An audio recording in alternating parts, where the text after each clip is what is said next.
여러분 안녕하세요. 아이러브나인입니다. 오늘도 여러분께 뜨끈뜨끈한 투자 소식 들고 왔어요. 오늘 영상 끝까지 보시면 테슬라에 지금 무슨 일이 벌어지고 있는지 완전히 이해하실 수 있을 거예요. 그리고 혹시 이 채널 처음 오신 분들은 구독과 좋아요, 알림 설정까지 꾹 눌러주시면 최신 투자 정보 놓치지 않고 받아보실 수 있습니다. 자, 여러분, 테슬라 주식 소식인데요. 이거 진짜 재미있는 상황이 펼쳐지고 있어요. 뭐냐면요. 지금 기관 투자자들은 미친 듯이 테슬라 주식을 사 모으고 있는데 정작 테슬라 내부 임원들은 주식을 팔고 있거든요. 이게 대체 무슨 상황인지 지금부터 하나하나 파헤쳐 볼게요. 일단 가장 핫한 소식부터 말씀드릴게요. 일본의 거대 자산운용사 노무라 자산운용, 영어로는 노무라 에셋 매니지먼트죠. 이 회사가 최근에 테슬라 지분을 대폭 늘렸어요. 얼마나 늘렸냐고요? 무려 4.2%나 증가시켰습니다. 숫자로 보면 47,674주를 추가로 매수했어요. 이게 얼마나 대단한 거냐면요. 노무라가 원래 가지고 있던 테슬라 주식이 이미 엄청났거든요. 그런데 여기에 또 47,674주를 더 사서 지금 노무라가 보유한 테슬라 주식이 총 117만 주가 넘어요. 117만 주요. 이걸 금액으로 환산하면 대략 3억 7,360만 달러예요. 우리 돈으로 치면 한 5천억 원 정도 되는 거죠. 와, 진짜 어마어마하죠? 더 재미있는 건요, 이 테슬라 지분이 노무라 전체 포트폴리오에서 차지하는 비중이에요. 노무라의 10번째로 큰 보유 자산이 됐대요. 전체 포트폴리오의 약 1%를 차지하고 있다고 하니까 노무라가 테슬라의 진짜 진심이라는 거 알 수 있죠. 근데 여러분, 이게 노무라만의 이야기가 아니에요. 지금 기관 투자자들 사이에서 테슬라 매수 열풍이 불고 있거든요. 노무라 말고도 다른 펀드들 동향 한번 볼까요? 먼저 브라이튼 존스 LLC라는 회사가 있어요. 브라이튼 존스 LLC죠. 이 회사는 테슬라 보유량을 11.8%나 증가시켰어요. 그 다음에 리볼브 웰스 파트너스, 리볼브 웰스 파트너스라는 곳은 21.2%나 늘렸고요. 아직 끝이 아니에요. 바이슨 웰스, 바이선 웰스라는 회사는 무려 52.2%나 증가시켰어요. 거의 절반 이상을 더 산 거죠. AMG 내셔널트, 너스트뱅크 AMG 내셔널 트러스트 뱅크는 11.88% 증가, 그리고 FAS 웰스 파트너스, FAS 웰스 파트너스는 22.1%를 더 샀어요. 이 정도면 테슬라에 대한 기관 투자자들의 신뢰가 얼마나 대단한지 느껴지시죠? 근데 더 놀라운 건요. 지금 현재 테슬라 전체 발행 주식의 약 66%가 기관 투자자들 손에 있다는 거예요. 전체의 3분의 2가 넘는 주식을 기관들이 쥐고 있는 거죠. 이게 뭘 의미하냐면 개인 투자자들보다 월등히 많은 정보와 분석 능력을 가진 전문가 집단들이 테슬라의 미래를 긍정적으로 보고 있다는 증거예요. 그럼 이 기관 투자자들은 왜 이렇게 테슬라를 사모으는 걸까요? 최근에 테슬라가 실적 발표를 했거든요. 그게 예상보다 훨씬 좋았어요. 주당 순이익이 0.50달러가 나왔는데 월스트리트 애널리스트들이 예상했던 게 0.48달러였거든요. 예상을 뛰어넘은 거죠. 매출은 더 대박이었어요. 281억 달러를 기록했는데 이게 월스트리트 예상치가 얼마였냐면 249억 8천만 달러였어요. 예상보다 무려 30억 달러 이상 더 벌어들인 거예요. 이 정도면 완벽한 어닝 서프라이즈죠.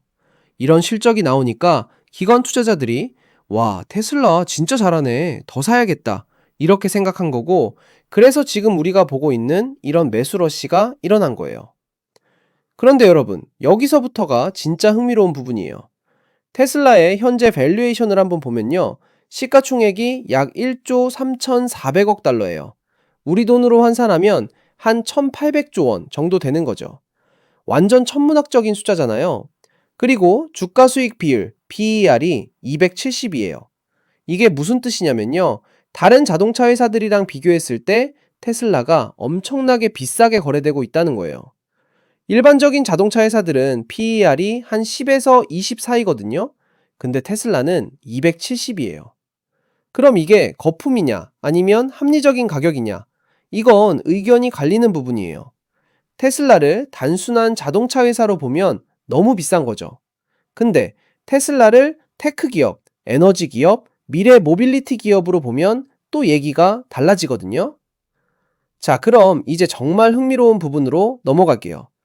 기관 투자자들은 미친 듯이 사고 있는데 테슬라 내부 임원들은 뭐 하고 있을까요? 놀랍게도 팔고 있어요. 먼저 테슬라 CFO, 그러니까 최고 재무 책임자인 바이브 하브 타네자라는 분이 있어요. 이분이 올해 9월 초에 주식 2,606주를 팔았어요. 얼마를 받았냐면 91만 8천 달러, 우리 돈으로 한 12억 원 정도 받았죠. 근데 여기서 중요한 건 이분이 자기가 가지고 있던 지분의 약 21%를 판 거예요. 5분의 1 넘게 판 거죠. CFO가 자기 회사 주식의 21%를 판다는 건 좀 신호가 되는 부분이잖아요. 더 큰 거래도 있어요. 테슬라 이사주 한 명인 제임스 R. 머덕이라는 분이 계세요. 이분은 훨씬 더 큰 규모로 주식을 팔았어요. 무려 12만 주를 팔았는데 받은 금액이 약 4,200만 달러예요. 우리 돈으로 한 560억 원 정도 되는 거죠. 이 제임스 머덕이라는 분은 원래 가지고 있던 지분의 거의 15% 가까이를 정리한 거예요. 이것도 만만치 않은 비중이죠. SEC, 그러니까 미국 증권거래위원회 공시자료를 보면요. 최근 3개월 동안 테슬라 내부자들이 집단적으로 총 20만 2,606주를 팔았대요. 금액으로 환산하면 약 7,560만 달러, 우리 돈으로 한 1,000억 원 정도 되는 거죠. 자, 여기서 여러분이 궁금해 하실 거예요. 기관 투자자들은 사고, 내부자들은 파는 이 상황을 어떻게 봐야 하냐는 거죠. 사실 내부자 매도가 항상 나쁜 신호는 아니에요. 임원들도 생활비가 필요하고 세금을 내야 하고 자산 다각화를 해야 하거든요. 특히 테슬라 주가가 엄청나게 올랐으니까 일부를 차익 실현하는 게 당연할 수도 있어요.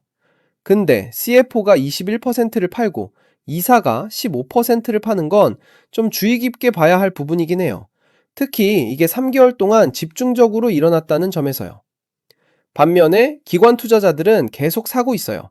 노무라 같은 거대 자산 운용사들이 수천억 원어치를 추가로 사들이고 있다는 건 이 회사들이 테슬라의 장기적인 전망을 매우 긍정적으로 본다는 거예요.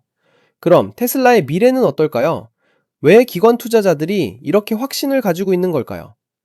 테슬라는 지금 다음 성장 단계로 접어들고 있어요. 단순히 전기차만 만드는 회사가 아니라 완전히 새로운 영역으로 확장하고 있거든요. 첫 번째가 옵티머스예요. 옵티머스라는 휴머노이드 로봇이죠. 이건 사람 모양의 로봇인데 공장에서 일도 하고 가정에서 심부름도 하고 위험한 작업도 대신할 수 있는 로봇이에요. 일론 머스크는 이 로봇이 결국 테슬라의 자동차 사업보다 더 큰 사업이 될 거라고 얘기했어요. 상상해보세요. 세계 공장마다, 병원마다, 가정마다 테슬라의 로봇이 배치되는 거예요. 이게 현실화되면 시장 규모가 얼마나 클까요? 자동차 시장보다 훨씬 클 수도 있죠. 두 번째는 사이버 캡이에요. 사이버 캡이라는 건데 이건 완전 자율주행이 가능한 2인승 차량이에요. 운전대도 없고 페달도 없어요. 그냥 타면 알아서 목적지까지 데려다 주는 거죠. 일론 머스크의 비전은 이래요. 미래에는 사람들이 차를 소유하지 않고 필요할 때마다 이 사이버 캡을 불러서 타는 거예요. 우버나 택시보다 훨씬 싸게요. 왜냐면 운전사가 필요 없으니까요. 그리고 테슬라 차주들은 자기 차를 안 쓸 때 로봇 택시로 내놓을 수도 있어요. 그럼 차가 알아서 돈을 벌어다 주는 거죠. 이게 현실화되면 전 세계 도로의 풍경이 완전히 바뀔 거예요. 기관 투자자들은 바로 이런 미래를 보고 투자하는 거예요. 지금 당장의 자동차 판매량이나 이익만 보는 게 아니라 5년 후, 10년 후 테슬라가 만들어갈 세상을 보고 있는 거죠. 만약에 이 프로젝트들이 성공한다면요. 테슬라는 진짜로 세계에서 가장 가치 있는 기업이 될 수 있어요. 지금 시가총액 1위가 누구냐면 애플이나 마이크로소프트 같은 회사들인데 테슬라가 이들을 제치고 1위가 될 수도 있다는 거죠. 물론 위험도 있어요. 옵티머스 로봇이 기술적으로 실현 불가능할 수도 있고 사이버캡의 자율주행 기술이 규제에 막힐 수도 있죠. 경쟁사들도 가만히 있지 않을 거고요. 그래서 투자자들 사이에서도 의견이 갈리는 거예요. 어떤 사람들은 테슬라가 완전히 과대평가됐다고 생각하고 어떤 사람들은 아직도 저평가됐다고 생각하죠. 근데 확실한 건 뭐냐면요. 노무라 같은 세계적인 자산운용사들이 수천억 원을 걸고 있다는 거예요. 이 사람들은 우리보다 훨씬 많은 정보를 가지고 있고 전문 애널리스트 팀이 몇 달 동안 분석해서 결정을 내린 거거든요. 반대로 내부 임원들이 파는 것도 의미가 있어요. 이 사람들은 회사 내부 사정을 누구보다 잘 아는 사람들이니까요. 물론 개인적인 이유로 팔 수도 있지만 이게 어떤 신호일 수도 있죠. 결국 투자 결정은 여러분 몫이에요. 테슬라의 미래 비전을 믿고 장기 투자를 할 건지, 아니면 현재 밸류에이션이 너무 높다고 판단해서 관망할 건지, 각자의 투자 철학과 리스크 감수 능력에 따라 결정하셔야 해요. 아이러브나인 채널에서는 앞으로도 이런 중요한 투자 소식들을 계속 전해드릴게요. 테슬라뿐만 아니라 다른 빅테크 기업들, 한국 주식, 부동산, 암호화폐까지 다양한 투자 정보를 다루고 있으니까요. 오늘 영상이 도움이 되셨다면 좋아요 꼭 눌러주시고요. 구독과 알림 설정까지 해주시면 최신 투자 소식을 가장 빠르게 받아보실 수 있습니다. 댓글로 여러분 생각도 들려주세요. 테슬라, 지금 사야 할까요? 기다려야 할까요? 여러분의 의견이 정말 궁금해요.